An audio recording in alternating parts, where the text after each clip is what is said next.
ওই মাটির পুতুলগুলোকে অভিহুব মানুষের মতো বানায় ফেলতেও। বলেন আল্লাহু আকবার। ওলির ক্ষমতা আছে না নাই? আর পবিত্র কুরআনুল কারীম থেকে আপনাদের সামনে কানা হায়াত তেলাওয়াত করেছি, আর একটু হাদিস শরীফও তেলাওয়াত করেছি। আমি ওই আয়াতের অনুকূলে বলে আপনাদের কাছ থেকে বিদায় আরজ করব। বাবা, আমরা বসে থাকবো, এখানে কোনো মানুষ দুনিয়ার স্বার্থ নিয়ে আসে নাই। এখানে মানুষ কেউ মেম্বার হওয়ার জন্য আসে নাই, কেউ চেয়ারম্যান হওয়ার জন্য আসে নাই, কেউ এমপি হওয়ার জন্য আসে নাই। এখানে আসলে টাকা দিবে ওই নিয়ত মন মানসিকতা কারো নাই, ঠিক কিনা? আমরা একমাত্র এখানে এসেছি আল্লাহ আল্লাহ রসুলের মহব্বতে, ওই নবীর ভালোবাসায়, ওই নবীর মহব্বত নিয়ে হাজির হয়েছি। কারণ আমরা জানি আমরা এই পৃথিবী ছেড়ে একদিন চলে যেতে হবে, ঠিক কিনা? এই পৃথিবী ছেড়ে আমরা চলে যেতে হবে, আমরা কেউ থাকবো না।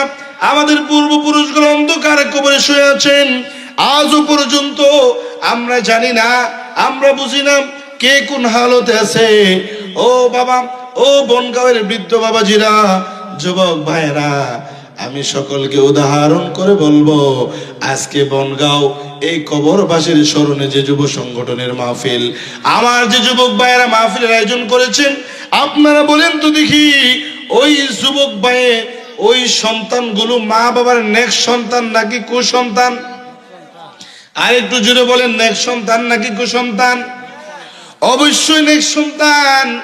যদি নেক্সট সন্তান না হইতো, এই ফিতনার জামানায় আমাদের সন্তানগুলো, সন্তান বাবা কি মানে না, বাবা সন্তান কি মানে না, মা সন্তান মেয়ে কি বুঝে না, মেয়ে মা কি বুঝে না।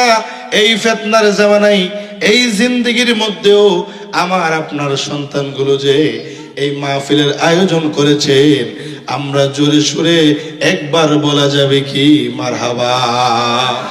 আর একটু জোরে বলেন না আল্লাহু আকবার। আর একটু জোরে বলেন ইয়া রাসূলুল্লাহ। আমি পবিত্র কুরআনুল কারীম থেকে একটা আয়াত তেলাওয়াত করেছি, রব্বানা ইন্না আতা'না সাদাতানা ওয়া কুবারা'না ফাআদাল্লুনা সাবিলা।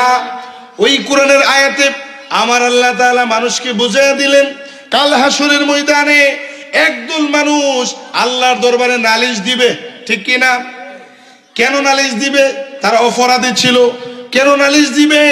ওই মানুষগুলো ছিল অপরাধী। আল্লাহর দরবারে নালিশ দিবে আর বলবে, আল্লাহ, আমি জাহান্নামী হইতাম না, আমি জাহান্নামে যাইতাম না, আমি এই জাহান্নামের কাঠগড়ায় দাঁড়াইতাম না যদি আমার দুষ্ট নেতৃত্ব নেতার পেছনে আমি সাফাই না গাইতাম, ঠিক কি না? এরকম খারাপ নেতা আছে না নাই? আরো জোরে বলেন, আছে না নাই? ও বনগাঁওবাসী, ওই মানুষগুলো কাল হাসরের ময়দানে আমার আল্লাহর দরবারে এমন ভাবে আকুতি মিনতি করবে, এমন ভাবে আফসোস করবে, কারণ তারা হয়ে যাবে জাহান্নামী। ওই জাহান্নামের সবচেয়ে বড় মূল কারণ, ওই সবচেয়ে বড় মূল কারণ হইল দুনিয়ার মধ্যে ভালো মানুষের সাথে চলে নাই, দুনিয়ার মধ্যে ভালো কাজ করে নাই, দুনিয়ার মধ্যে ভালো কাজের মধ্যে উপস্থিত হয় নাই, খারাপ লোকদের পিছু নিছে, খারাপ লোককে, ওই বেনামাজিকে, ওই বেফরদা নারীকে তার বন্ধু বানাইছে। ওই বন্ধু বানানোর কারণে ওই বান্দাগুলো কাল হাসরের ময়দানে ধরা হয়ে যাবে, আর তারা বলবে, রব্বানা ইন্না আতা'না সাদাতানা ওয়া কুবারা'না ফাআদাল্লুনা সাবিলা। ও আল্লাহ, ওই নেতাগুলির উপর অভিশাপ, ওই বেনামাজির উপর অভিশাপ। যদি আমার একটা বন্ধু নামাজি হইতো, যদি আমার একটা বন্ধু ফরহেজগার হইতো, যদি আমার দুনিয়ার বন্ধুটা আমার রাসূলের আশিক হইতো, আজ আমি জাহান্নামী হইতাম না। ওই দুষ্ট বন্ধুর কারণে আল্লাহ, আমি আজ আপনার কাঠগড়ে দাঁড়ায় গেলাম, ঠিক কি না? আল্লাহ, ও গো আল্লাহ, ক্ষমা করে দাও, মাফ করে দাও, ঠিক কি না? এই এলাকায় আউলিয়া কেরাম আছে না নাই? আমরা উলিদেরকে মহব্বত করি কিনা? উলিদেরকে ভালোবাসি কিনা? আমি আপনাদের সামনে হাদিস শরীফ একটু তেলাওয়াত করেছি। আমার রাসূল বলে দিয়েছেন, আল মারউ মা'মু মান আহাব্বা।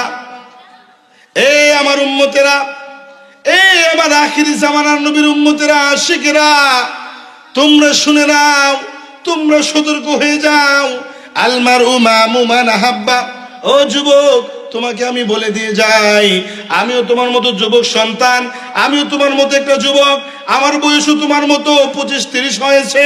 ও যুবক, তোমাকে আমি বলে দিয়ে যাই, ও যুবক ভাই, এই ফিতনার জামানায় ওই বেনামাজের পিছনে ঘুইরা, ওই বন্ধু, খারাপ বন্ধু লোককে বন্ধু বানাইয়া, ওই খারাপ ব্যক্তির সঙ্গ নিয়া তুমি দুনিয়াতে কেন কাল হাসরের ময়দানও পার পাইবা না।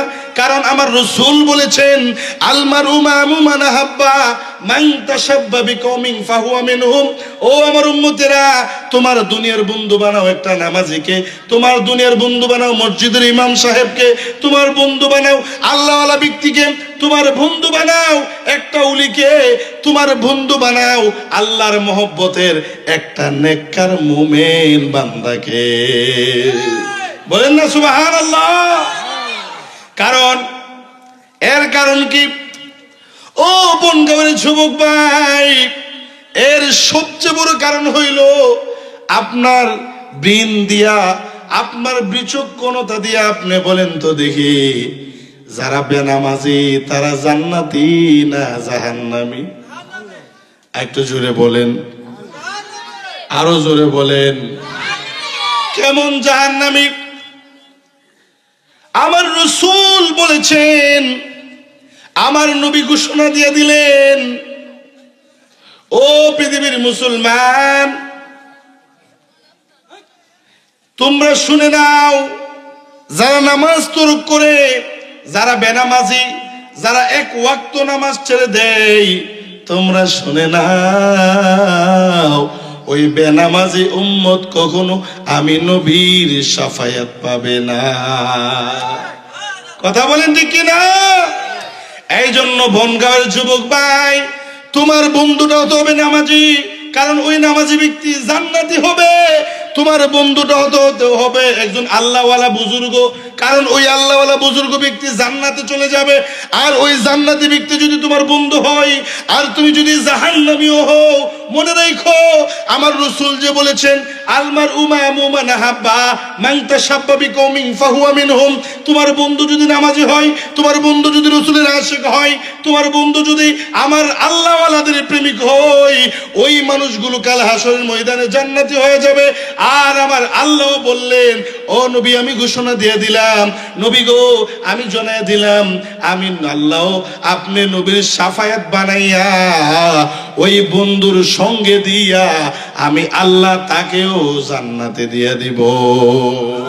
আল্লাহু আকবার বলেন না, বলেন না ইয়া রাসূলুল্লাহ, ইয়া রাসূলুল্লাহ, ইয়া হাবিবাল্লাহ, ইয়া রাসূলুল্লাহ, ইয়া রাসূল, জোরে বলেন, ইয়া রাসূলুল্লাহ, তুমি মোদের আশার আলো, তাই তো তোমায় বাসি ভালো। ঠিক কিনা? আমাদের আশার আলো নবী কিনা? আরো জোরে বলেন, নবীজি কিনা? ওই নবীকে ভালোবাসার দরকার আছে না নাই?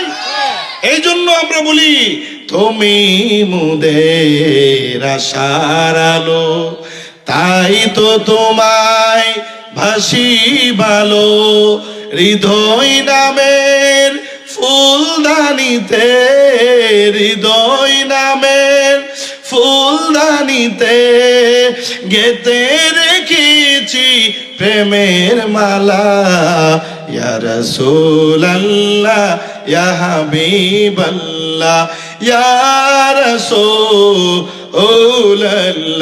জোরে জোরে বলেন না মারহাবা, আর একটু আওয়াজ দিয়ে বলুন না ইয়া রাসূলুল্লাহ। বনগাঁওয়ের যুবক ভাইয়েরা, বৃদ্ধ বাবাজিরা রে, আমি আপনাদের সামনে দীর্ঘ লম্বাহিত করব না, আমি আল্লাহর ওলিদের একটা কেরামতের ঘটনা বলে দিয়ে যাই। ওলিদেরকে আমরা কেন ভালোবাসি, ওলিদেরকে কেন মহব্বত করি, ওলিদের ক্ষমতা আল্লাহ কেন দান করেছেন, ওলিদের ইজ্জত সম্মান আল্লাহ কতটুকু বাড়ায়া দিছেন, ওই জন্য আমরা ওলিদেরকে ভালোবাসি। কথা বলেন ঠিক কিনা? ওলিদের মহব্বতের দরকার আছে না নাই? রাত্র গভীর হয়ে গেছে, এই কঠিন কনকনে শীতের মধ্যে আমরা বসে আছি। বাবারে, আমি বলেছিলাম দুনিয়ার কোনো স্বার্থ আমাদের নাই, একটা স্বার্থ আছে, কাল হাসরের ময়দানে যেন আমার আল্লাহ তাআলা আমাদেরকে ওলি আউলিয়া আর নবীদের মহব্বতে যেন নাজাতের ফয়সালা করে দে। ঠিক কিনা? আল্লাহর ওলি বড় পীর আব্দুল কাদের জিলানী আল গিলানী রাদিয়াল্লাহু তাআলা আনহু, উনি কত বড় ওলি ছিলেন, ওলিদের ক্ষমতা কত বেশি ছিল রে।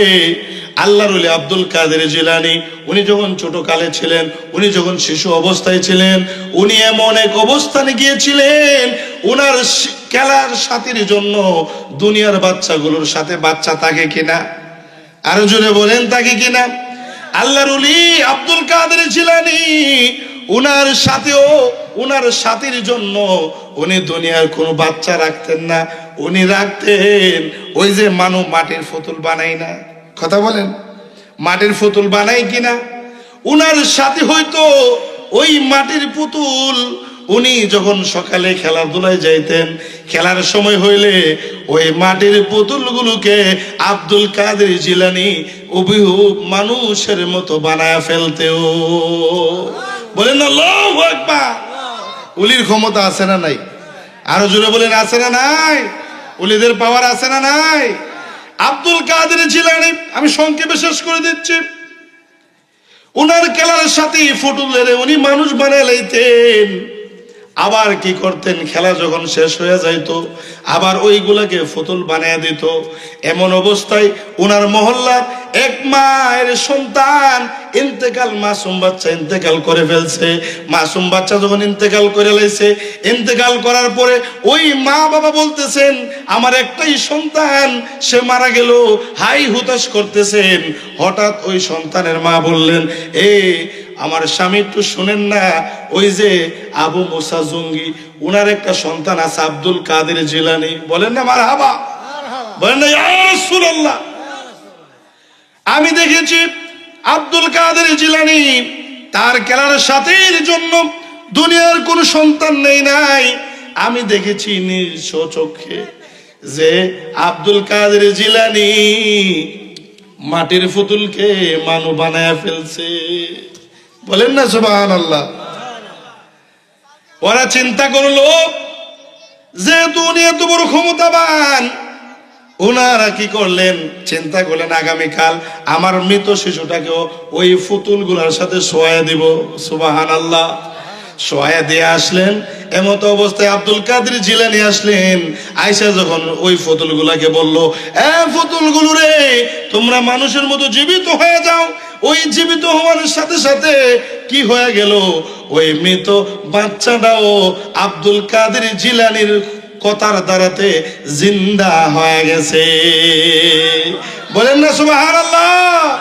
আই বড় পীর আব্দুল কাদের জিলানীর জিলানী, তোমারি নামের গুণে আগুন হয়ে যায় পানি।